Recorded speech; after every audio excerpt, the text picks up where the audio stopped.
Morning,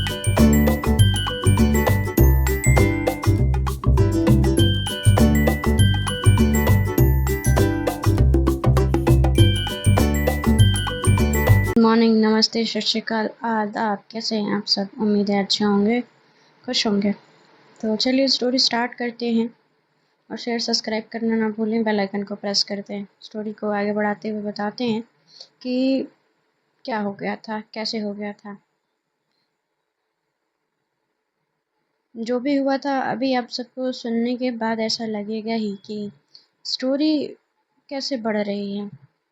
Tanya सब कुछ ठीक करने की कोशिश की होती है जब उसके सास ससुर रितु के आए हुए होते हैं। जय भी साथ में आया हुआ होता है। जय ने सोचा नहीं होता है कि ऐसा कुछ होगा। उसके फैमिली वाले ऐसे यूं इस तरह से उसके घर पे आ जाएंगे। घर वाले सुबह का नाश्ता शुरू ही हुआ था, मगर उनको अपने घर पे ऐसे देख के उनको शौक लगता है। रमेश जी आते हैं, हाथ जोड़ते हुए नमस्ते करते हैं, कहते हैं कि आप सब हमारे घर। तो उसकी मॉम जो होती है, जय की मॉम, कहती हैं क्यों हम नहीं आ सकते। पीछे आदित्य भी होता है। आदित्य जब देखता है कंगना की नज़र से, उसकी नज़र जब टकराती है, दोनों ही एक दूसरे की तरफ से नज़र फेर लेते हैं। खैर, अभी जो हो चुका होता है उन बातों पे बैठ के बात करने के लिए तो नहीं आते हैं, मगर रितु के साथ जो हुआ होता है उस मुद्दे पे ज़रूर बात होने के लिए सब लोग बैठे हुए होते साथ में। उनको अंदर बुलाते हुए, नाश्ते के टेबल पे बैठाते हुए कहते हैं कि कैसे आना हुआ। हम जैसे ही ये पूछते हैं, रमेश जी, उसकी मॉम उसके फादर से पहले ही जवाब देती हैं, हम अपने बहू को अपने घर लेके जाने के लिए आए हैं और हम नहीं चाहते कि इस वजह से हमारी बदनामी हो और कोई भी वजह बने इस बदनामी की। तो इसलिए हमने आपसे कॉल किया, या ऐसा मैसेज करके नहीं बोला, हम खुद ही चले आए। हमें नहीं लगा कि हमें इस तरह से मैसेज या कॉल करने की ज़रूरत है। सीढ़ियों के ऊपर से बाहर बालकनी से अपने रूम से बाहर आके सानिया खड़े होकर देख रही होती है। जब कंगना की नज़र पड़ती है कि सानिया तैयार होकर बालकनी में खड़ी है, तो वो देखती है कि सबसे पहले उसकी नज़र उसकी मॉम से बार बार मिल रही होती है, और उनकी नज़रों का पीछा करते हुए कंगना समझ जाती है कि ये रात को यही करने गई थी। और ये उस रात की कहानी का इम्पैक्ट पढ़ते हुए देख के कहती कि पक्का इस इंसान ने ये सारी चीज़ें की होंगी। बाकी किसी के बस की बात नहीं कि कोई ऐसा कुछ कर दे, मगर अचानक से ऐसे क्यों। फिर सीढ़ियों को चढ़ते हुए इन बड़ों की बातों को छोड़ते हुए कंगना आगे बढ़ जाती है और कहती है कि आप यहाँ खड़े होकर क्या कर रही हैं। तो कहती है कि बस मैं देख रही थी, घर कुछ मेहमान आए हैं, और मेहमान जब घर आते हैं तो थोड़ा उनसे मिलना तो बनता है। जैसे वो अपने कदम बढ़ाती है, उसका हाथ पकड़ लेती है। कंगना जैसे ही उसका हाथ पकड़ती है तो कहती कि क्या हो गया तुम्हें सुबह सुबह। सानिया पूछती है, कहती कि कुछ हुआ नहीं है, पर आप इस तरह से जा रही हैं, कुछ समझ नहीं आया मुझे।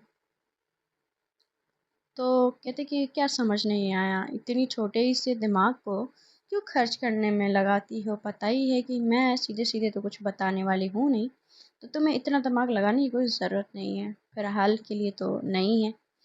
ऐसे वो बोलती है। कहती कि अच्छा, ऐसी बात है। कहती कि हाँ, ऐसी बात है। खैर मैं मिल के आती हूँ रितु के सास ससुर से। तो कहती कि पर आपको क्यों मिलने जाना है। सान्या से ये सवाल कंगना करती है। कंगना जब उम्मीद रखी होती है कि सान्या उसके सवालों का जवाब वो सीधा सीधा दे देंगी, कहती कि नहीं, अभी फ़िलहाल तो नहीं। मैं तुम्हें कुछ बता सकती, बट हाँ, इतना बता सकती हूँ कि जो भी होगा अच्छा होगा। धीरे धीरे जब सीढ़ियों से उतर के उसके हाथ को छुड़ा के आई होती है सान्या, तो वो अलग ही सोफे पे बैठ जाती है। जैसे वो बैठती है, उसकी मॉम, आदित्य की मॉम की नज़र दोनों से फिर से एक बार टकराती है, और दोनों ही एक दूसरे से मुंह फेर लेते हैं। अभी घर वालों के मन में अभी खटास कहाँ से ख़त्म हुई हो। इन दोनों ने जो किया होता है उस बात के लिए उनके मन में कोई माफ़ी, कोई हमदर्दी की कोई जगह नहीं होती है।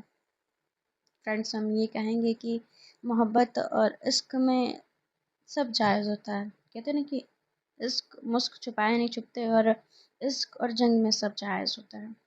वैसा ही कुछ होता है कि सानिया ने भी अपने मोहब्बत को बचाने के लिए जो भी कदम उठाई होती है उसके हिसाब से सही होता है। मगर बाकी लोगों के हिसाब से वो शायद गलत होता है। पर गलत कैसे होता है? उसने तो कुछ गलत किया ही नहीं। सबके अपने अपने हिसाब होते हैं, अपने हिसाब के अकॉर्डिंग उसको अच्छा बुरा गलत सही तौलते चले जाते हैं। कहते हैं ना कि हर किसी का हिसाब अलग होता है। तान्या सॉरी सान्या बैठ के जब ये सारी चीज़ें देख रही होती है कि ये सारी चीज़ें हो रही हैं, और उसके चेहरे पे एक हल्की सी स्माइल होती है। अब वो सोच रही होती है कि शायद इसकी ज़िंदगी से ये पल जो है शायद थोड़ा सा भले सही ना चल रहा हो मगर अब सही हो जाएगा। उसको उम्मीद होती है। उसकी उम्मीद कितनी खरी उतरती है उसके शब्दों पे अब तो पता नहीं। सारी बातें होने के बाद इधर रितु तैयार भी हो चुकी होती है, और रितु तैयार हो के बाहर आती है अपने रूम से, क्योंकि किया ने जाके उसको बता दिया होता है कि उसके फैमिली वाले आए हुए हैं। वो आती है, वो जय की तरफ देखती है और नज़र झुकाती है। उसको यकीन होता है कि जय उसके साथ कुछ गलत नहीं होने देंगे, मगर जय के उसमें कोई हाथ पैर नाक मुंह कुछ नहीं होता है। वो बस जय को देखे जा रही होती है। जय भी उसको देखे जा रहा होता है। फाइनली उसके माँ बाप उसके साथ आए होते हैं उसको लेने के लिए, क्योंकि जय नहीं जाना चाहता था रितु को छोड़ के। रितु उसके साथ चली जाती है। ऐसा चाहती थी कि वो चली जाए, उसके घर पे जाके रहे, मगर उसकी माँ ने जाने नहीं दिया होता है। कहते हैं ना कि सास और सास होती है, सास जब तक सांस लेना ना बंद कर दे वो सास कैसी। खैर, अभी फ़िलहाल तो रितु का क्या होगा वो ही जाने। जैसे ही ससुराल में कदम रखेंगी, कैसे-कैसे उनकी अग्नि परीक्षा उनसे ली जाएगी, अब तो उनको समझना ही पड़ेगा। रितु अभी घर वालों के बीच बातचीत हो रही होती है, और रमेश जी राजीव कहते हैं कि हम आप दोनों से माफ़ी चाहते हैं। जो भी बच्चों ने किया हमें पता नहीं था, और अगर हमें पता होता तो कतई हम ये ना होने देते। ये सोचते हुए उनसे माफ़ी मांगे जा रहे होते बार बार, तो उस जय की माँ कहती है कि आपको इस तरह से माफ़ी मांगने की ज़रूरत नहीं है, जो हुआ सो हुआ, भूल जाइए इस बात को। इस बात को ऐसे बोलते हुए बड़े आराम से बोल रहे होते, क्योंकि उसके एक दिन पहले वो जिस तरह से रिएक्ट करके गए होते हैं, उनको अचानक इस तरह से बदले हुए रंग के साथ राजीव और रमेश जी को यकीन नहीं हो रहा होता है। फिलहाल नाश्ता पानी हो जाता है, रितु तैयार भी हो जाती है, और विदाई के लिए भी सब कुछ तैयारियां हो जाती है। विदाई की विधियां होती हैं, और रितु गाड़ी में बैठती है जय के साथ और वो चली जाती है। जब वो जाती है तो जैसे ही कंगना और सान्या ऊपर जैसे बात कर रहे होते हैं, शीला ने सुना होता है। शीला जो उनकी मामी होती है, और शीला जाके नीचे आती है और रमा से कहती है कि रमा, ये जो भी हुआ था ना वो ऐसे नहीं हुआ था। ये जो हमारे घर पे जो लड़की है ना, तो कहती है कि कौन लड़की? अरे वही सान्या, उसने ये सारी चीज़ें की थी। तो कहती है क्या? हाँ, और वो कल रात को अचानक से गायब हो गई थी, याद है? और उसके बाद से वो थोड़ी देर के बाद आई थी, 1 घंटे के बाद। उसने जाके रितु के ससुराल वालों को कन्विंस किया था, इस वजह से वो लोग आए थे, ना कि वो अपनी मर्जी से। तो कहते कि पर ये लड़की है क्या? मतलब जादू की छड़ी है या कुछ भी? जब इच्छा होती है कोई भी चीज़ें किसी भी तरह से कर देती है, और इसकी बातें लोग मान भी जाते हैं।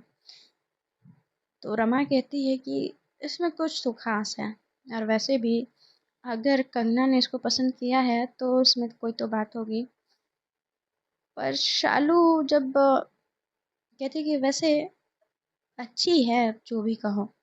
रमा कहती है कि हाँ, वो तो मुझे पहले ही दिन से बहुत ज़्यादा अच्छी लगती है। पता नहीं जीजी को क्या हुआ है कि इस लड़की में इतनी खराबी। आज के जनरेशन में तो ये आम बात है। यहाँ पे कोलकाता में भी तो कितने सारे लड़के लड़कियाँ ऐसे हैं जो एक दूसरे के साथ रहते हैं, और यहाँ पर तो ये सारी चीज़ें आम बात है।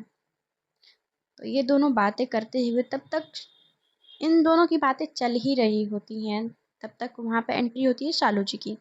शालू जी इन दोनों की बातें सुनते हुए कहती कि रमा, शीला, ये क्या बातें कर रही हो दोनों?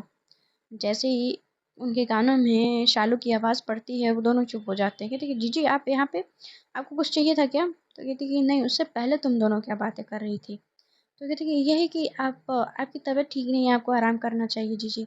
तो वो कहते कि सच में यही बात कर रही थी? तो कहते कि हाँ, यही बात कर रहे थे। वो तुरंत ही बात को बदल देते हैं और वहाँ से शालू जी चली जाती हैं। हालाँकि शालू जी ने वो बातें सुनी होती हैं, मगर उनकी इच्छा नहीं होती है उन बातों पे उनको डाँटने की। जैसे ही वो बाहर जाती हैं हॉल में, पेपर पढ़ते हुए सान्या को देखती हैं, उनका गुस्सा और चरम सीमा पे चढ़ जाता है और वो उनके दिल में आता है कि ऐसा कुछ उपाय करें जो इसकी ज़िंदगी और इसकी ज़िंदगी से बहुत दूर चली जाए। सान्या सान्या को इस तरह से नफ़रत करते हुए खुद को देख के वो सोचती है कि मगर मैं इससे इतनी नफ़रत क्यों करती हूँ? किस वजह से करती हूँ? मुझे खुद नहीं पता। मगर सान्या तुमको मैं अपनी ज़िंदगी में बर्दाश्त नहीं कर सकती। तुम्हें मेरी ज़िंदगी से, मेरी बेटी की ज़िंदगी से जाना ही होगा और मैं ये करके ही रहूँगी। उन्होंने निश्चय कर लिया होता है, हालाँकि घर वालों के सामने भले उनकी हकीकत सामने आके ऐसे छप चुकी होती है, मगर अभी भी सान्या ये सोचे जा रही होती है कि शायद अब उसकी मॉम उसको एक्सेप्ट कर लेंगी, अब उसकी ज़िंदगी में सब कुछ सेटल हो जाएगा, मगर नहीं होता है। तो सानिया बैठी ही होती है, तब तक फिर से दरवाजे पे नॉक नॉक होता है। दरवाज़ा कोई होता नहीं खोलने के लिए, वो आसपास देखती है, फिर वो जाती है दरवाज़ा खोलती है। दरवाज़ा खोलने के बाद सामने देख के वो बड़े हैरानी भरे नज़रों से जब दरवाजे पे घूर रही होती है, तो कहती है कि आप दोनों यहाँ, आपको यहाँ का एड्रेस कैसे मिला? जैसे वो सामने देखती है तो उसके मॉम डैड होते हैं।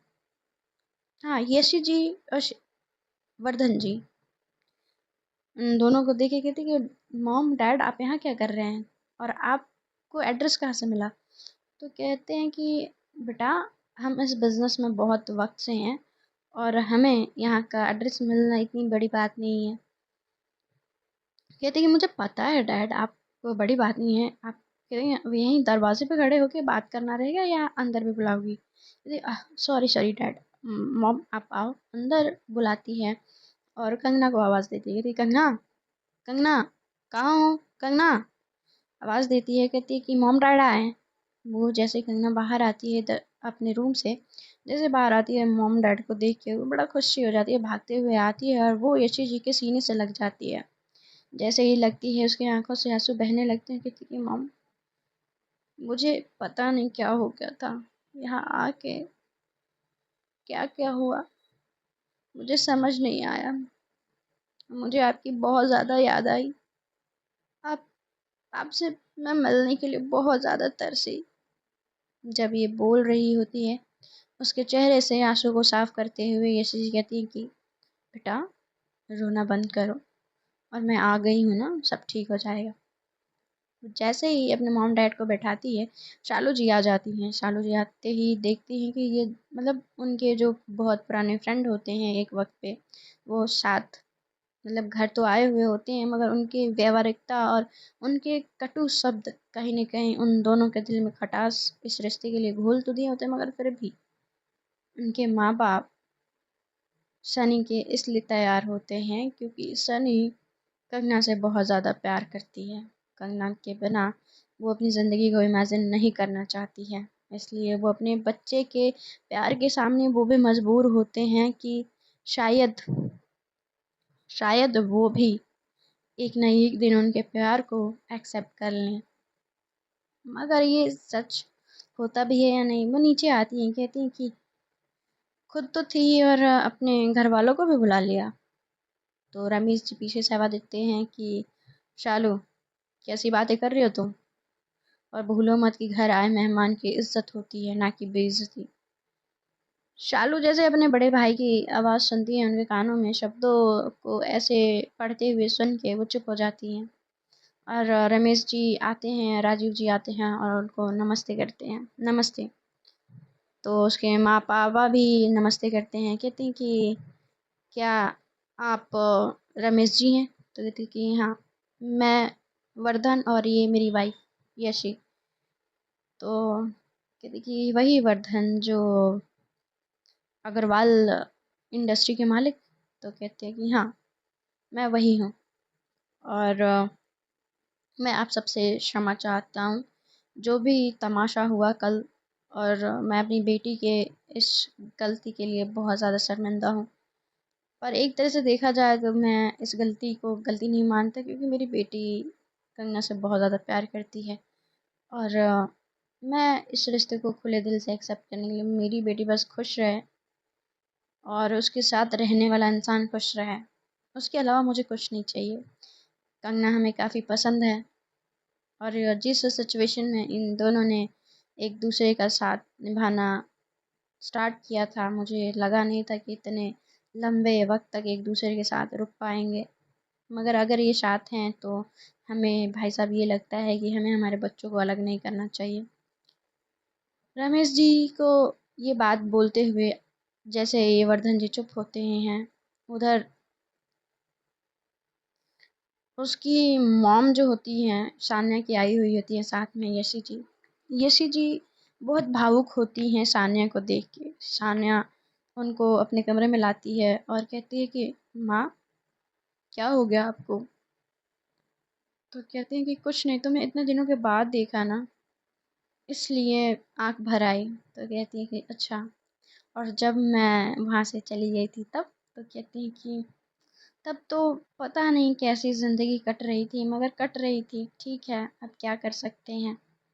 तुम हमारी बेटी हो, हम तुम्हें अपने आंखों के सामने दूर होते हुए नहीं देख सकते। एक बार तुम दूर हुई थी, मगर यूं बार बार इस तरह से दूर होना हमें बर्दाश्त नहीं हो पाता। जब ये बातें सुन रही होती है, कंगना भी होती है और सान्या भी। सान्या दोनों ही उनके सीने से लगे हुए होते हैं। उनके कमरे में चाय नाश्ता का प्रबंध होता है और रमा लेके आती हैं। रमा लेके आती हैं चाय नाश्ता और कहती हैं कि ये लीजिए, चाय नाश्ता कर लीजिए। तो कहती कि नमस्ते, मैं यशी हूँ और आप? तो कहती कि मैं रमा, इन दोनों की मामी। वो स्माइल करते हुए और उनको नमस्ते करती हैं। तो उनका थोड़ा सा स्वभाव जो होता है रमा का, वो बहुत ओपन माइंड की होती हैं और उनको इस बात से कोई हर्ज नहीं होता। अगर किसी को दिक्कत होती है तो वो सिर्फ शालू जी को होती है। घर वाले भी है क्योंकि वहाँ पे कोलकाता जो उनकी फैमिली होती है उनके लिए ये सारी चीज़ें आम होती हैं, मगर उनको ये नहीं पता होता कि उनके घर में उनको खुद ही इन सब चीज़ों का सामना करना पड़ सकता है। जब उनको सामना करना पड़ता है तो जो घर के घर वाले मेंबर्स होते हैं वो लोग भी खुल के भले ही नहीं आते, मगर कहीं ना कहीं उन सब की चुप्पी एक तरह से सपोर्ट का इशारा कर रही होती है। मगर इन सब के सपोर्ट को खामोश कर देने वाले आवाज़ बस एक ही होती है, शालू जी की।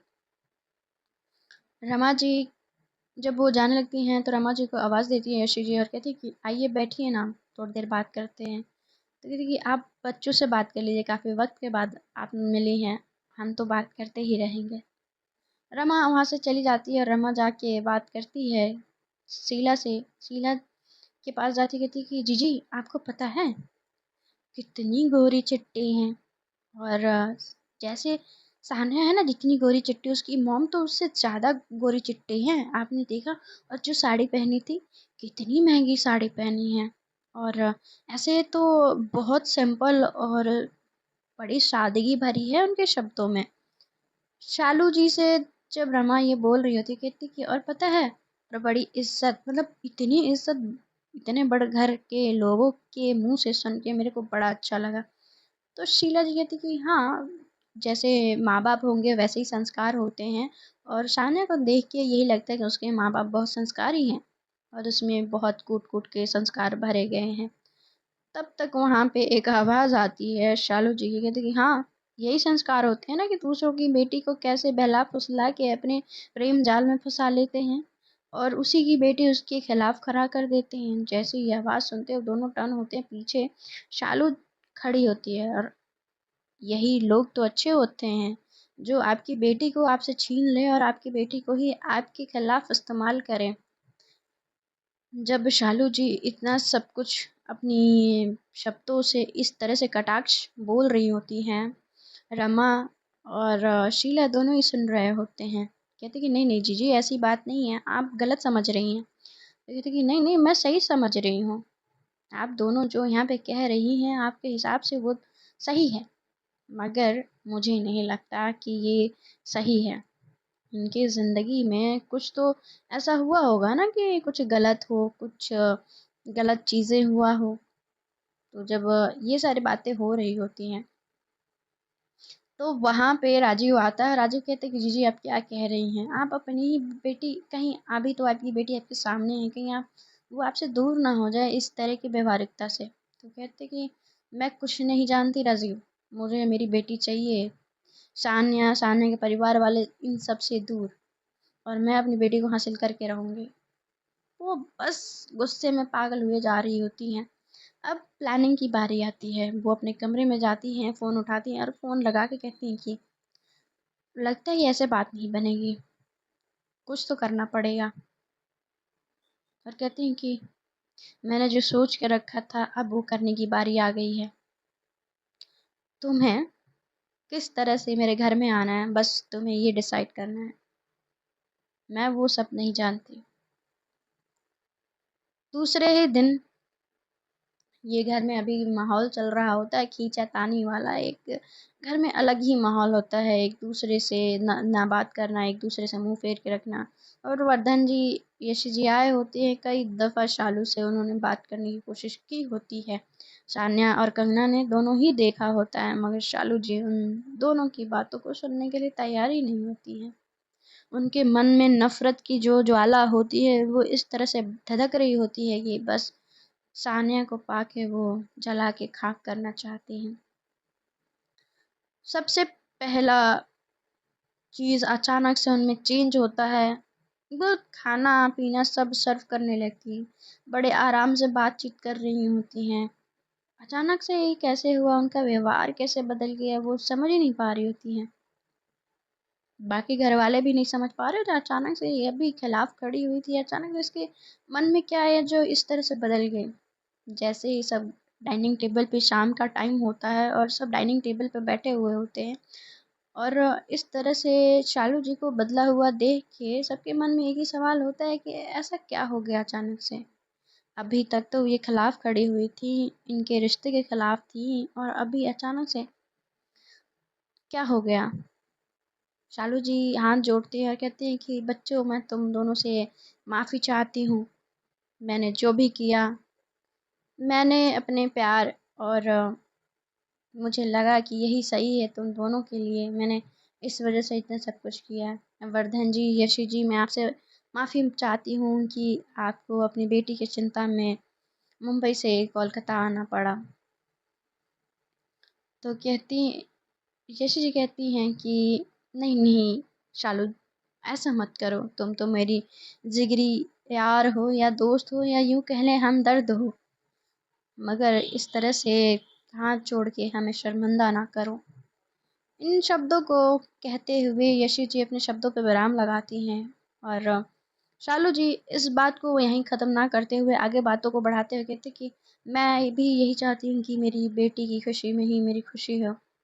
अचानक से ये बातें बदलते हुए देख के शालू जी का सामने को कुछ सही नहीं लग रहा होता है, मगर वो एक तरफ से खुश भी होती है कि शायद हो सकता है कि इनके हृदय परिवर्तन हो गया हो, या कुछ उनको एहसास हुआ हो। वो सोच रही होती है, बस सोची जा रही होती है, शायद उसके दिमाग में जो चल रहा होता है बातें हैं उसको कहीं न कहीं कुछ न कुछ खुद पे रोकने के लिए, थामने के लिए खुद को तैयार होती है। शायद वो ये भी सोच रही होती है कि शायद मैं कुछ ज़्यादा सोच रही हूँ, ऐसा कुछ है नहीं, और ज़रूरत भी नहीं है मुझे इतना सोचने की, क्योंकि अगर उन्होंने अपनी मोहब्बत और अपनी आज़माइश दिखाई है और इतने खुले दिल से मुझे अपनाने की कोशिश कर रही हैं, तो मुझे भी इनके मन में आ रहे शब्दों को या बोले हुए शब्दों पे शक नहीं करना चाहिए। इस बात को बड़ी जल्दी ही वो एक्सेप्ट कर लेती है कि शायद उन्होंने उसको एक्सेप्ट कर लिया है। खाना पीना बड़े आराम से होता है, शाम ढलती है, शाम ढलने के बाद शान्या और कंगना एक साथ होते हैं और उस कमरे में दाखिल होती हैं शालू जी। शालू जी दाखिल होती हैं और कहती हैं कि तुम दोनों को बुरा ना लगे तो मैं कुछ कहूँ। तो कहते हैं कि हाँ मम बोलिए ना। कंगना बोलती है, क्योंकि उसके मन में ये चल रहा होता है कि शायद अब उसकी मॉम उसके रिश्ते के खिलाफ नहीं है, सपोर्ट कर रही हैं, तो उसे भी उनसे नाराज़ होने की कोई ज़रूरत नहीं है। और वैसे भी उन्होंने नीचे जिस तरह से माफ़ी मांगी हुई होती है, अब तो कोई शब्द बनता ही नहीं है। तो कंगना जब खड़ी होती है तो शाना कहती कि आप दोनों बात करिए, मैं मॉम डैड से मिल के आती हूँ, अगर उनको किसी चीज़ की ज़रूरत तो नहीं है। वो ये कह के दरवाजे से बाहर चली जाती है, और जैसे ही दरवाजे से बाहर जाती है, चालू जी कहती हैं कि बेटा मैं ये चाहती थी कि तुम दोनों अभी साथ तो रहो, मगर अभी तुम दोनों में कोई ऐसा मतलब होता है ना कि रिश्ता बनाना, या समझ रही हो ना मैं क्या कहना चाह रही हूँ। अभी तुम दोनों में तो मैं पता ही है कि रिश्ते तो बने ही होंगे, इतने वक्त से साथ रह रहे हो, पर मैं चाहती हूँ कि अभी थोड़ा सा डिस्टेंस रखोगी तो। मैंने एक पंडित को दिखाया है, अभी मेरी बात हुई थी, नीचे मेरी बात हुई थी इस पंडित से, और उन्होंने कहा है कि तुम दोनों अगर साथ में इतने करीब, तुम दोनों के बीच में अगर रिलेशनशिप बनता है, तो मुझे लगता है कि हो सकता है ये सच ना हो, मगर मेरा आस्था है, विश्वास है, मैं ये कहना तो नहीं चाहती। बहुत प्रपंच रचते हुए सान्या, सॉरी कंगना के माँ जो होती हैं, बहुत ज़्यादा उसको यकीन कराते हुए, उसके शब्दों पे यकीन दिलाते हुए कंगना को कहती हैं कि अगर हो सकता है कि उन्होंने, मैं बोलना नहीं चाहती, तो कहती है कि पर माँ आप बोलिए तो सही, आप चाहती क्या हैं? अगर आप बोलेंगी नहीं तो मुझे पता कैसे चलेगा आप क्या चाहती हैं, आप क्या बोलना चाहती हैं? तो कहती कि बेटा मैं तो बस तुम्हारा भला चाहती हूँ, और तुम हमेशा खुश रहो, मैं बस यही चाहती हूँ। पर उस मैंने जब तुम्हारी कुंडली और सान्या की कुंडली दिखाई थी, तो उसमें कुछ दोष हैं, जिससे कि तुम्हारी शादी होने के बाद तुम दोनों को कुछ हफ्तों तक दूर रहना होगा एक दूसरे से, और तुम दोनों के बीच मतलब अ, मतलब तुम समझ रही हो ना मैं क्या कहना चाह रही हूँ, कोई संबंध नहीं होना चाहिए। तो कहती है कि पर माँ आप इन सब बातों को कब से मानने लगी? कहती कि पर बेटा जहाँ पे आपकी सेफ्टी और सिक्योरिटी की बात आए, तो हमें मानने में हर्ज क्या है? तो कहती कि और पता है मैं तो वो ये बोलना, तो मैं जैसे बताया था कि मैं बोलना नहीं चाहती थी, मगर पंडित जी ने बोला कि अगर तुम दोनों में अगर ये कंटिन्यूअस रिलेशनशिप रहता है, तो तुम दोनों का रिलेशनशिप की वजह से शायद शानिया की मौत भी हो सकती है। ये बातों को इस शब्द तक पहुंचाने के बाद वो रुक जाती हैं, और मुझे नहीं लगता कि तुम ये चाहोगे कि सान्या को कुछ भी हो। तो सान्या के नाम आते ही कंगना स्टक हो जाती है, रुक सी जाती है, और कहती कि पर माँ ये भी तो हो सकता है कि उनसे कोई गलती हुई हो, और कहती कि नहीं, ये हमारे वो गुरुजी हैं जो इतने वक्त से हमारे साथ चलते हुए आ रहे हैं। मैंने तुम्हारी कुंडली भेजी थी, और सान्या की भी भेजी थी, फिर अपनी माँ पे भरोसा करते हुए कहती कि ठीक है माँ, आप जैसा कह रही हैं मैं वैसा ही करूँगी। वो कहती है कि मैं तो यही उम्मीद कर रही थी बेटी कि तुम बस खुश रहो, और उन उसको हक करती हैं कंगना को, और हक करने के बाद उनके चेहरे पे एक तिरछी स्माइल होती है, और उनके दिमाग में जो कुटिल चाल चल रहा होता है, वो उस पे अब एक चाल तो वो चल चुकी होती है, अब बारी होती है उसमें आग लगाने की। अब धीरे धीरे उनके मन में जो कहानी होती है, उन्होंने जो रचनाएं की होती हैं, उस रचनाओं पे वो खरे उतरने की। जैसे ही वो उस कमरे से बाहर जाती हैं, कंगना उस कमरे में एंटर होती है। जैसे उस कमरे में एंटर होती है तो उनको बाहर जाते हुए देखती है।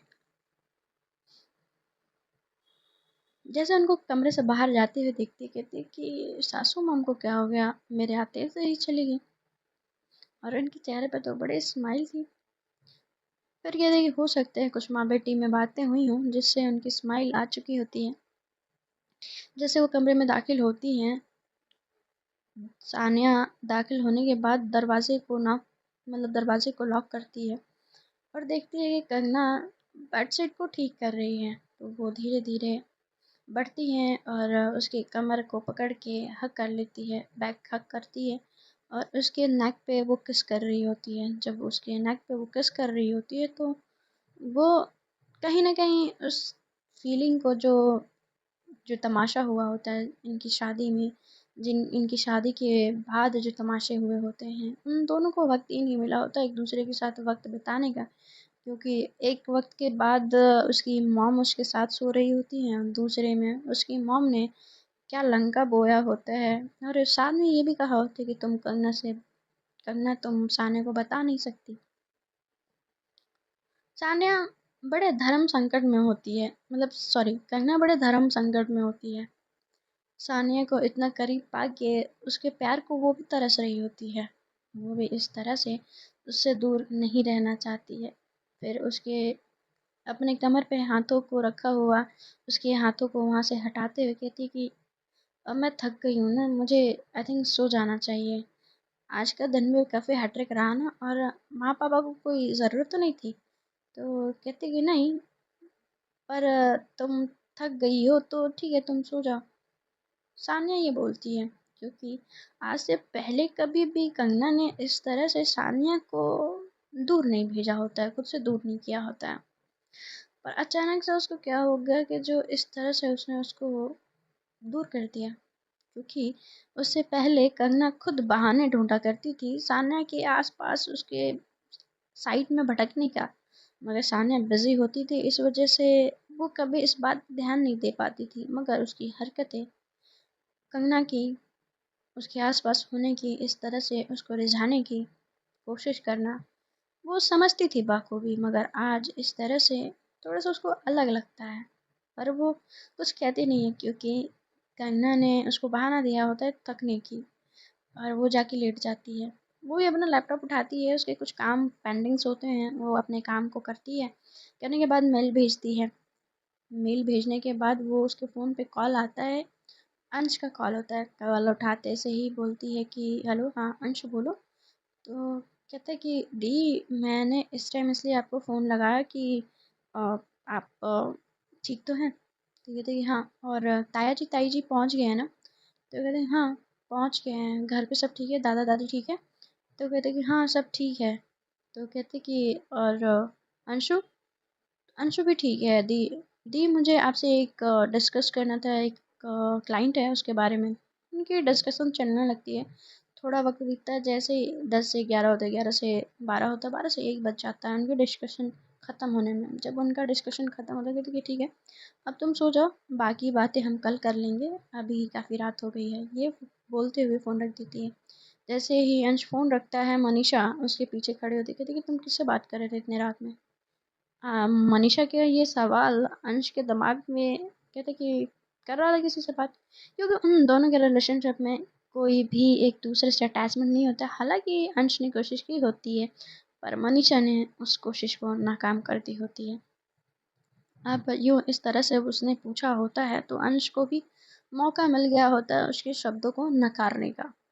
अंश ने भी नकार के उसको, देखिए इसकी इतनी हिम्मत कि मुझे इस तरह से जवाब देते हुए जाए। ये भी सानिया का ही भाई है ना, और भाई बहन की आदतें सेम कैसे नहीं होंगी। पता नहीं कुछ खुद को क्या समझना रहता है। जैसे ही ये कह के पैर पटकते हुए अपने कमरे में वो भी वापस लौट जाती है।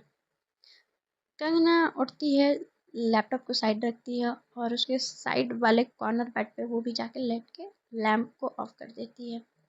लैम्प को ऑफ करने के बाद सुबह होती है। जैसे सुबह होती है तो सानिया देखती है कि साइड में कंगना नहीं है।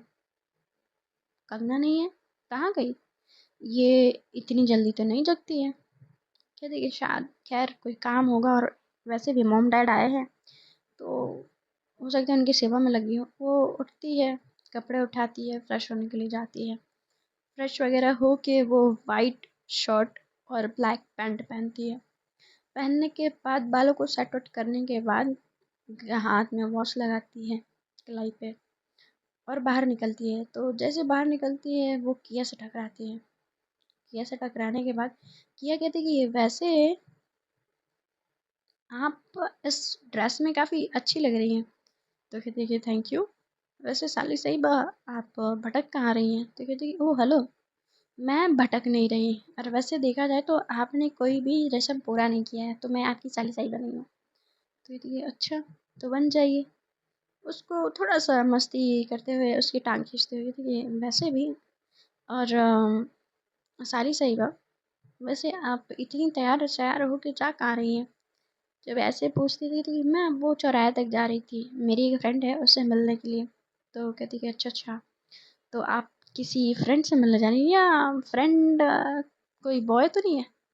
तो जैसे ये पूछती तो वो हड़बड़ा सी जाती है। किया कहती है नहीं बिल्कुल नहीं, आप कैसी बातें कर रही हैं? मैं क्यों, लड़के मेरे फ्रेंड? तो ये होता है इस एज में, गर्लफ्रेंड बॉयफ्रेंड होना आम बात है, इतना क्यों घबराने की बात तो इतनी ज़्यादा तो है नहीं। जब सानिया बोल रही होती है तो उसके चेहरे पे एक स्माइल होती है, वो जानबूझ के किया को छेड़ रही होती है। किया कहती है नहीं नहीं, आप कुछ भी बोल रही हैं, मैं जा रही। वो ऐसे बोलते हुए वो आगे चली जाती है, और वो अपने फ़ोन में कुछ मैसेज टाइप करती है, और उसके बाद से वो आगे बढ़ जाती है। वो सबसे पहले अपने मॉम डैड के कमरे में जाती है, और कमरे में जाके दरवाजे पे नॉक करती है।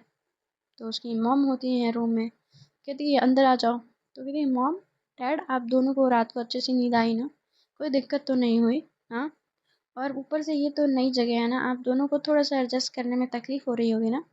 तो कहती है अरे पापा, एक ही बार में इतने सारे सवाल। उसकी मॉम कहती है, और उसके डैड कहते हैं कि तुम कब से इतना सोचने लगी सानिया? तो कहती है आफ्टर ऑल आप मेरे मॉम डैड हैं, और आप दोनों को कोई दिक्कत होगी तो मुझे कैसे अच्छा लग सकता है? वैसे तो मैं रात को आप दोनों के पास आई थी, बट आप दोनों सो गए थे, आई थिंक ट्रैवल ज़्यादा हो गया था थकान की वजह से।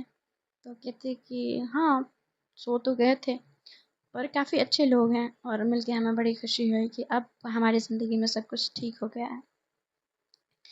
तो जैसे ही ये बात होती है, शालू जी कमरे में दाखिल होती हैं चाय लेके कप्स में।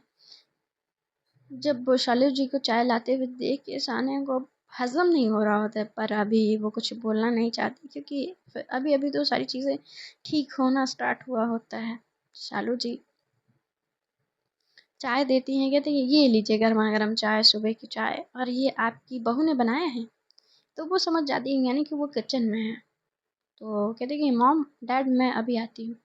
वो उस रूम से बाहर निकलती है और धीरे धीरे सीढ़ियों से नीचे जाती है। देखती है कि रमा और शीला राजीव और रमेश जी के साथ खड़े हुए हैं। बाकी अरविंद और संजय घर पे होते नहीं हैं, तो दैट मीन्स वो अकेले किचन में है। तो वो जाती है फिर से दबे पाँव बड़े धीरे धीरे, और अपने पैरों को दबाते हुए जाती है धीरे धीरे, और जाके उसके कमर को बड़े टाइटली पकड़ती है, और फिर से उसको कहती कि हाय, गुड मॉर्निंग। जैसे ही बोलती है, कंगना डर सी जाती है, कहती कि आप और जग गए? तो कहती कि हाँ, क्यों नहीं था, नहीं जगना था? तो उसकी फिर से वो कमर से अपने हाथ, उसके हाथों को जो उसके ग्रिप होता है उसको हटाते हुए टर्न होती है उसकी तरफ, और कहती कि ये किचन है, और इस तरह से आप करोगे कोई ना कोई देख लेगा तो अच्छा नहीं लगेगा ना?